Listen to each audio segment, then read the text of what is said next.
അങ്ങനെ മാസങ്ങൾ നീണ്ട ലീക്സിനും റൂമേഴ്സുകൾക്കും ഒടുവിൽ ഇന്നലെ ആപ്പിളിൻ്റെ WWDC ഇവൻറ്റിൽ വെച്ച് apple iOS 17 unveil ചെയ്തേക്കുവാണ്.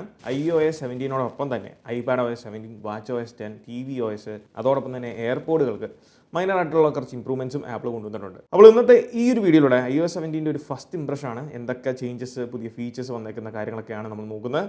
So this is me Milan and welcome back to my channel. അപ്പോൾ ആദ്യം തന്നെ നമുക്ക് iOS 17 ഏതൊക്കെ ഡിവൈസുകളിൽ സപ്പോർട്ട് ചെയ്യും എന്നുള്ളതിനെപ്പറ്റി സംസാരിച്ചുകൊണ്ട് തുടങ്ങാം.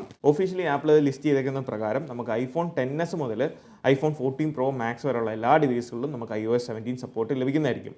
അതിൻ്റെ അർത്ഥം നമുക്ക് iPhone 8ലും 8 പ്ലസിലും iPhone 10ലും ഈ ഒരു സോഫ്റ്റ്വെയർ സപ്പോർട്ട് ലഭിക്കത്തില്ല. അതുകൊണ്ട് തന്നെ ഈ പറഞ്ഞ 3 യൂസേഴ്സിനും അല്ലെങ്കിൽ ഡിവൈസുകൾക്കും iOS 17 അപ്ഡേറ്റ് ചെയ്യാൻ സാധ്യമല്ല. ഇനി നിലവിൽ iPhone 8, 8 പ്ലസ് അതോടൊപ്പം തന്നെ iPhone 10ലും നമുക്ക് സോഫ്റ്റ്വെയർ സപ്പോർട്ട് കണ്ടിന്യൂസ്ലി ലഭിക്കും. കാരണം iOS 17 ഒഫീഷ്യലി റിലീസ് ചെയ്യുന്നത് സെപ്റ്റംബറിലാണ്. സെപ്റ്റംബർ വരെ നമുക്ക് iOS 16 ആണ് ഇപ്പം നിലവിൽ ഒഫീഷ്യലി ഉള്ളത്. അതുകൊണ്ട് തന്നെ ഇനി വരുന്ന ദിവസങ്ങളിൽ സെപ്റ്റംബറിൽ iOS 17 ഒഫീഷ്യലി റിലീസ് ചെയ്യുന്ന വരെ ഉള്ള എല്ലാ സോഫ്റ്റ്വെയർ സപ്പോർട്ടുകളും നമുക്ക് iPhone 8ലും 8 പ്ലസിലും 10ലും ലഭിക്കുന്നതായിരിക്കും. ഇനി സോഫ്റ്റ്വെയർ അപ്ഡേറ്റ് വന്ന സൈസ് എന്ന് പറയുന്നത് നമുക്ക് ഇന്നലെ ആപ്പിൾ ഒഫീഷ്യലി ലോഞ്ച് ചെയ്തത് ബേറ്റ ആണ്, ഡെവലപ്പർ ബേറ്റ ആണ്.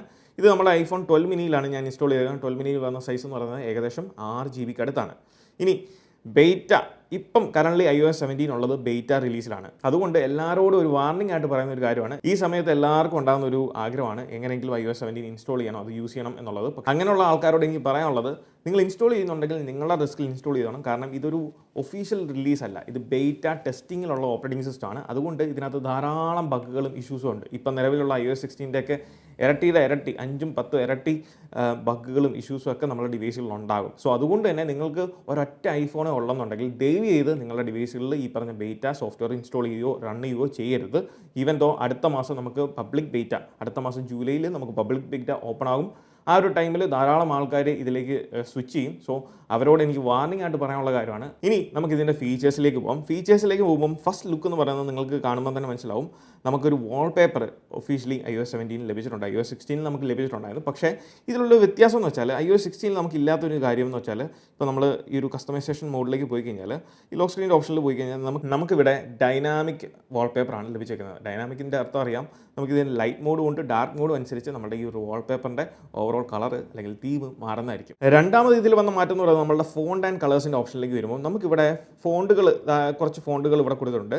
എന്നാൽ ഇതിൽ നമുക്ക് ഇതുവരെ ഇല്ലാത്തൊരു കാര്യം എന്ന് വെച്ചാൽ ഇതിൻ്റെ വെയിറ്റ് നമുക്കിപ്പോൾ അഡ്ജസ്റ്റ് ചെയ്യാൻ സാധിക്കും. നിങ്ങൾക്ക് ആ താഴെ സ്ലൈഡറിൽ നമ്മൾ അങ്ങോട്ടും ഇങ്ങോട്ടും മാറുന്നതനുസരിച്ച് ആ ഒരു ഫോണ്ടിൻ്റെ വെയിറ്റ് മാറുന്ന കാണാൻ സാധിക്കും. അപ്പോൾ എല്ലാ ഫോണ്ടുകളുടെയും വെയിറ്റ് നമുക്കിവിടെ അഡ്ജസ്റ്റ് ചെയ്യാൻ സാധിക്കുന്നതാണ്. സോ അങ്ങനെ ഒരു ചെറിയൊരു മൈനർ ട്വീക്ക് നമ്മുടെ ലോക്ക് സ്ക്രീനിൽ കൊണ്ടുവന്നിട്ടുണ്ട്. മൂന്നാമത് ഇതിലെ വളരെ പ്രൊമിനൻ്റ് ആയിട്ടുള്ള ഒരു ചേഞ്ചാണ് നമ്മുടെ വിജിറ്റുകളുടെ കാര്യത്തിൽ വന്നിരിക്കുന്നത്. നിങ്ങൾക്ക് അവിടെ വളരെ വ്യക്തമായിട്ട് കാണാൻ സാധിക്കും നമ്മുടെ വിജിറ്റുകൾ ഇപ്പം ഇൻട്രാക്റ്റീവ് വിജിറ്റുകളായിട്ടുണ്ട്.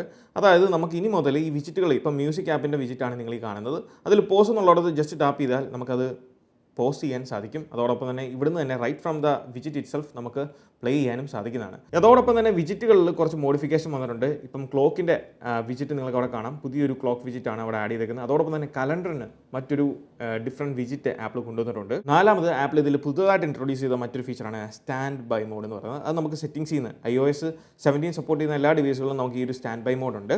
ഇത് വർക്ക് ചെയ്യുന്നത് നമ്മൾ നിലവിൽ നമ്മുടെ ആപ്പിൾ വാച്ചിൽ നൈറ്റ് സ്റ്റാൻഡ് മോഡ് എന്ന് പറയുന്ന ഫീച്ചറുണ്ട്. അത് വർക്ക് ചെയ്യുന്ന സിമിലർ രീതിയിൽ തന്നെയാണ് നമുക്ക് ഈ ഒരു നൈറ്റ് സ്റ്റാൻഡ് മോഡും വർക്ക് ചെയ്യുന്നത് ഐഫോണിൽ. ജസ്റ്റ് നമ്മുടെ ഡിവൈസ് ലാൻഡ്സ്കേപ്പ് മോഡിൽ എവിടെയെങ്കിലും ചാർജ് ചെയ്യാൻ വെച്ച് കഴിഞ്ഞാൽ ഓട്ടോമാറ്റിക്കലി നമ്മുടെ ടൈം, നമ്മുടെ കലണ്ടേഴ്സ്, നമ്മുടെ നോട്ടിഫിക്കേഷൻസ്, അതോടൊപ്പം മാപ്പും നമ്മുടെ ഹോം കിറ്റിൻ്റെ കൺട്രോൾസും ഇതൊക്കെ ഒരു വിജിറ്റുകളായിട്ട് നമുക്ക് സെറ്റ് ചെയ്യാൻ സാധിക്കുന്നതാണ്. അത് നമ്മുടെ യൂസേഴ്സിൻ്റെ പ്രിഫറൻസുകൾ അനുസരിച്ച് നമുക്ക് കസ്റ്റമൈസ് ചെയ്യാൻ സാധിക്കുന്നതാണ്. ഇനി ഈ ഒരു നൈറ്റ് സ്റ്റാൻഡ് മോഡ് ഉപയോഗിക്കുമ്പോൾ എല്ലാവർക്കും ഉണ്ടാകുന്ന ഒരു ഡൗട്ടാണ്, എങ്ങനെ ഇത് നമുക്ക് എല്ലാ ഡിവൈസുകളിലും യൂസ് ചെയ്യാൻ സാധിക്കും. കാരണം ഓൾവേസ് ഓൺ ഡിസ്പ്ലേ ഉള്ള ഡിവൈസുകളാണ് ഇത് കുറച്ചും കൂടെ നമുക്ക് ബെറ്റർ ആയിട്ടുള്ള രീതിയിൽ എപ്പോഴും ഡിസ്പ്ലേ കത്തി കിടക്കുന്നത് കൊണ്ട് തന്നെ നമുക്ക് കാര്യങ്ങൾ ഇൻഫർമേഷൻസ് ഒക്കെ കാണാൻ സാധിക്കും. എന്നാൽ ആപ്പിൾ വാച്ചിൽ എങ്ങനെയാണോ നമ്മൾ നൈറ്റ് സ്റ്റാൻഡ് മോഡ് വർക്ക് ചെയ്യുന്നത് അതുപോലെ തന്നെ നമുക്ക് ഐഫോണിലും കാണാൻ സാധിക്കും. ജസ്റ്റ് നിങ്ങളിപ്പം ടേബിളിലാണ് ഇത് സെറ്റ് ചെയ്തേക്കുന്നതെങ്കിൽ ജസ്റ്റ് ആ ടേബിളിലൊന്ന് കൊട്ടുകയോ അല്ലെങ്കിൽ മുട്ടുകയോ ചെയ്താൽ ഓട്ടോമാറ്റിക്കലി അത് സെൻസ് ചെയ്തിട്ട് നമ്മുടെ ഡിസ്പ്ലേ ഇങ്ങനെ കാണിക്കുന്നതായിരിക്കും. അതുകൊണ്ട് തന്നെ നമ്മൾ ഡിസ്പ്ലേ വന്ന് ഇങ്ങനെ തൊടേണ്ട ആവശ്യമില്ല. ജസ്റ്റ് നമ്മൾ എവിടെയാണോ ഇത് പ്ലേസ് ചെയ്തിരിക്കുന്നത് ആ ടേബിളിലോ അല്ലെങ്കിൽ ആ ഏരിയയിലോ എവിടെയെങ്കിലും ഒന്ന് തട്ടിയാൽ മാത്രം മതി night stand mode kick in ചെയ്യുന്നതായിരിക്കും. പിന്നീട് ഇതിൽ വന്ന മറ്റൊരു ചേഞ്ച് എന്ന് പറയുന്നത് നമുക്ക് OTPകൾ, നമുക്ക് ഇതുവരെ മെസ്സേജ് ആയിട്ട് ലഭിക്കുന്ന OTPകൾ എല്ലാം തന്നെ ആ ഒരു നമ്പർ എന്താണോ ആ OTP നമ്പർ വരുന്നത് അത് ഓട്ടോമാറ്റിക്കലി നമ്മളുടെ ഡിവൈസ് റെക്കഗ്നൈസ് ചെയ്യും. അത് എവിടെയാണോ ആഡ് ചെയ്യേണ്ടത് അങ്ങോട്ടേക്ക് ഓട്ടോമാറ്റിക്കലി ആഡ് ചെയ്യുകയും ചെയ്യുമായിരുന്നു. ഇനി മുതൽ മെസ്സേജ് ആയിട്ട് ലഭിക്കുന്ന OTP മാത്രമല്ല, നമുക്ക് ഇമെയിലിൽ വരുന്ന OTPകളും അതുപോലെ തന്നെ നമുക്ക് എവിടെയാണോ ആഡ് ചെയ്യേണ്ടത് അങ്ങോട്ടേക്ക് ആഡ് ചെയ്യാൻ സാധിക്കുന്നതാണ്. പിന്നീട് വന്ന ചേഞ്ച് എന്ന് പറയുന്നത് നമ്മുടെ മെസ്സേജസ് ആപ്പിനകത്താണ്. മെസ്സേജസ് ആപ്പിൽ നമുക്ക് ഓഡിയോ ഇനി മുതൽ ലൈവായിട്ട് ട്രാൻസ്ക്രിപ്റ്റ് ചെയ്യുന്നതായിരിക്കും. iMessage ആപ്പുകൾ നമുക്ക് ഈ കീബോർഡിൻ്റെ തൊട്ട് മുകളിലായിട്ട് കാണുന്ന രീതിയിലായിരുന്നു ഇത്ര നാളും ഉണ്ടായിരുന്നത്. പക്ഷേ ഇതിൽ നമുക്ക് കാണാം അത് കംപ്ലീറ്റ്ലി അവർ അവിടെ നിന്ന് റിമൂവ് ചെയ്തിട്ടുണ്ട്.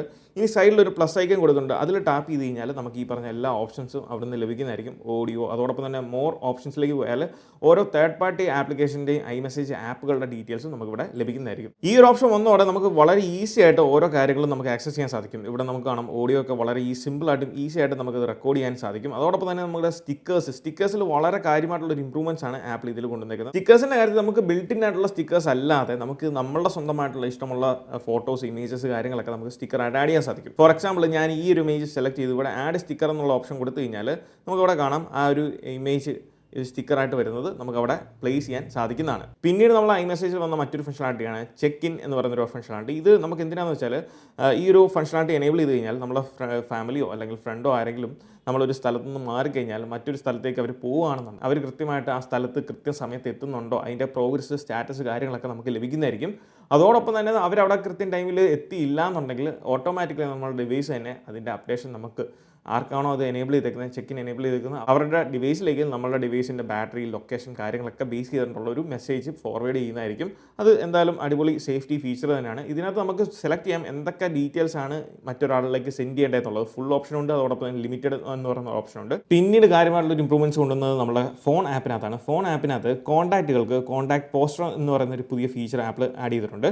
ഇതിൽ നിങ്ങൾ കാണുന്ന പോലെ തന്നെ നമ്മുടെ ഫോണ്ട്, അതോടൊപ്പം തന്നെ ഓവറോൾ നമ്മുടെ UI കാര്യങ്ങളൊക്കെ നമുക്ക് കസ്റ്റമൈസ് ചെയ്യാൻ സാധിക്കും. അത് ആളുകൾ അനുസരിച്ച് അവരുടെ ഇമോജിയോ അല്ലെങ്കിൽ അവരുടെ ഇമേജോ വെച്ചുകൊണ്ട് നമുക്ക് കസ്റ്റമൈസ് ചെയ്യാൻ സാധിക്കുന്നതാണ് ഈ ഒരു കോൺടാക്ട് പോസ്റ്റർ എന്ന് പറയുന്നത്. അപ്പോൾ ഇവിടെ നമുക്ക് കസ്റ്റമൈസേഷൻ ഓപ്ഷൻ ഉണ്ട്. അതിലേക്ക് പോയി കഴിഞ്ഞാൽ പോസ്റ്റേഴ്സ് നമുക്ക് ഇവിടെ കസ്റ്റമൈസ് ചെയ്യാൻ അതിനകത്ത് കുറേ ഓപ്ഷൻസ് കൊടുത്തിട്ടുണ്ട്. Camera, photos, monogram.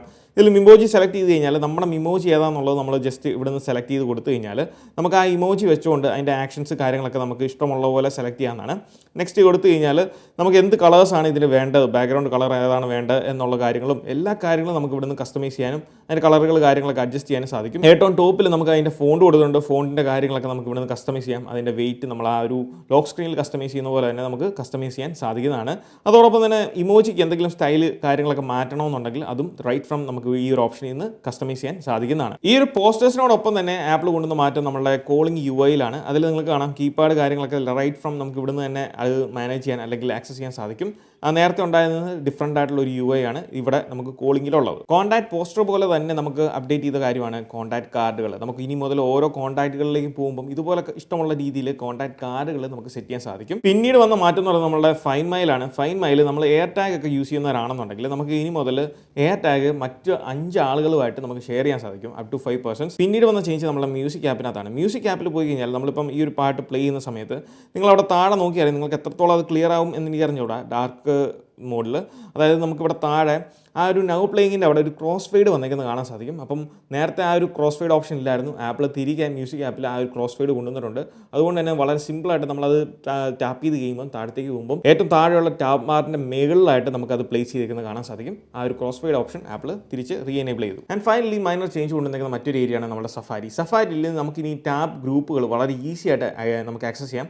ജസ്റ്റ് ആ ഒരു ടാബിൻ്റെ ഓപ്ഷനിൽ പോയി കഴിഞ്ഞാൽ ഓരോ ടാബ് ഗ്രൂപ്പുകളും നമുക്ക് ഇവിടെ താഴെയായിട്ട് കൊടുത്തേക്കുന്നത് കാണാൻ സാധിക്കും. അതിൽ ജസ്റ്റ് നമ്മൾ സ്വൈപ്പ് ചെയ്ത് കഴിഞ്ഞാൽ നമുക്ക് ഓരോ ടാബിലേക്കും വളരെ ഈസി ആയിട്ട് ആക്സസ് ചെയ്യാൻ സാധിക്കും. ഇതോടൊപ്പം തന്നെ നമ്മുടെ പ്രൈവറ്റ് ബ്രൗസിംഗ് എന്ന് പറഞ്ഞ ഓപ്ഷൻ നമുക്ക് ലോക്ക് ചെയ്തിട്ടുണ്ട്. ഇപ്പം നമുക്ക് ഫേസ് ID അല്ലെങ്കിൽ പാസ്വേഡ് ഇല്ലാതെ നമ്മുടെ പ്രൈവറ്റ് ബ്രൗസിംഗ് ഓപ്ഷനിലേക്ക് ആക്സസ് ചെയ്യാൻ സാധിക്കത്തില്ല. അതുകൊണ്ട് ജസ്റ്റ് അൺലോക്ക് ചെയ്യണമെന്നുണ്ടെങ്കിൽ നമ്മുടെ ഫേസ് ID വെച്ചാണ് ഒത്തൻറ്റിക്കേറ്റ് ചെയ്യുന്നത്. അങ്ങനെ നമുക്ക് പ്രൈവറ്റ് ബ്രൗസിങ്ങിനെ സെക്യൂർ ചെയ്യാൻ സാധിച്ചിട്ടുണ്ട്. ഇനി ഇതിലുള്ള ടാബ് ഗ്രൂപ്പുകൾ നമുക്ക് എഡിറ്റ് ചെയ്യണമെന്നുണ്ടെങ്കിൽ ജസ്റ്റ് നടുക്കാണെന്ന ആ ഒരു ഓപ്ഷൻ ടാപ്പ് ചെയ്ത് കഴിഞ്ഞാൽ ഓരോ ടാബ് ഗ്രൂപ്പുകളും നമുക്കിവിടെ ആക്സസ് ചെയ്യാൻ സാധിക്കുന്നതാണ്. ഇതോടൊപ്പം തന്നെ സഫാരിയിൽ നമുക്ക് പുതിയൊരു പ്രൊഫൈൽ ഇനി മുതൽ ആഡ് ചെയ്യാൻ സാധിക്കും. നമുക്കിവിടെ കാണാം സഫാരി സെറ്റിംഗ്സിൽ പോയി കഴിഞ്ഞാൽ പ്രൊഫൈൽ എന്ന് പറയുന്നൊരു ഓപ്ഷൻ ഉണ്ട്. ഈ ഒരു ഓപ്ഷൻ എന്തിനാണെന്ന് വെച്ചാൽ നമുക്ക് മൾട്ടിപ്പിൾ യൂസേഴ്സ് ഒരു ഐഫോൺ ഉപയോഗിക്കുന്നുണ്ടെങ്കിൽ, ഒന്നിൽ കൂടുതൽ ആൾക്കാർ ഒരു ഐഫോൺ യൂസ് ചെയ്യുന്നുണ്ടെങ്കിൽ അവർക്ക് വേണ്ടി തന്നെയുള്ള ബ്രൗസിംഗ് സെറ്റിംഗ്സ് ആയിട്ട് അല്ലെങ്കിൽ ബ്രൗസിംഗ് പ്രൊഫൈലായിട്ട് നിങ്ങൾക്ക് സെറ്റ് ചെയ്യാൻ സാധിക്കുന്നതാണ്. ആൻഡ് ഫൈനലി നമുക്ക് പാസ്വേഡുകൾ ഫാമിലി ആയിട്ട് ഷെയർ ചെയ്യാൻ സാധിക്കുന്നതാണ്. പാസ്വേഡ് ആൻഡ് പാസ് കീസ് നമുക്ക് ഫാമിലി മെമ്പേഴ്സിനെ ഷെയർ ചെയ്യണമെന്നുണ്ടെങ്കിൽ റൈറ്റ് ഫ്രം നമ്മുടെ പാസ്വേഡ് എന്ന ഓപ്ഷനിൽ നിന്ന് നമുക്ക് ഈ ഒരു ഫംഗ്ഷനാലിറ്റി ആക്സസ് ചെയ്യാൻ സാധിക്കുന്നതാണ്. ഇതോടൊപ്പം തന്നെ മെസ്സേജിൽ വരുന്ന വെരിഫിക്കേഷൻ, മെസ്സേജിലും മെയിലിലും വരുന്ന OTPകളൊക്കെ ഓട്ടോമാറ്റിക്കലി അതിൻ്റെ യൂസ് ചെയ്യുമ്പോൾ ക്ലീൻ അപ്പ് ചെയ്യുന്ന ഒരു ഫംഗ്ഷനാലിറ്റിയാണ് ഈ ഒരു പാസ്വേഡ് ഓപ്ഷൻസിനകത്ത് കൊണ്ടുവന്നിരിക്കുന്ന അഡീഷണൽ ആയിട്ടുള്ള ഫീച്ചേഴ്സ് എന്ന് പറയുന്നത്. അപ്പോൾ ഇതൊക്കെയാണ് iOS 17 ഏതാനും ചില ഫീച്ചേഴ്സ് എന്ന് പറയുന്നത്. ഇതിൽ കൂടുതൽ ഹിഡൻ ആയിട്ടുള്ള കുറേയധികം ഫീച്ചേഴ്സ് ഉണ്ട്. അതൊക്കെ നമുക്ക് മറ്റൊരു വീഡിയോയിൽ ഡീറ്റെയിൽ ആയിട്ട് ഇതിനെപ്പറ്റി സംസാരിക്കാനാണ്. സോ ഈ ഒരു വീഡിയോ നിങ്ങൾക്ക് ഇഷ്ടമായെന്ന് വിചാരിക്കുന്നു. ഈ വീഡിയോ ഇഷ്ടമായാൽ തീർച്ചയായിട്ടും പോയി നമ്മുടെ ലൈക്ക് ബട്ടൺ സ്മാഷ് ചെയ്യുക. So once again this is me Milan. Catch you guys next video. Till then, peace.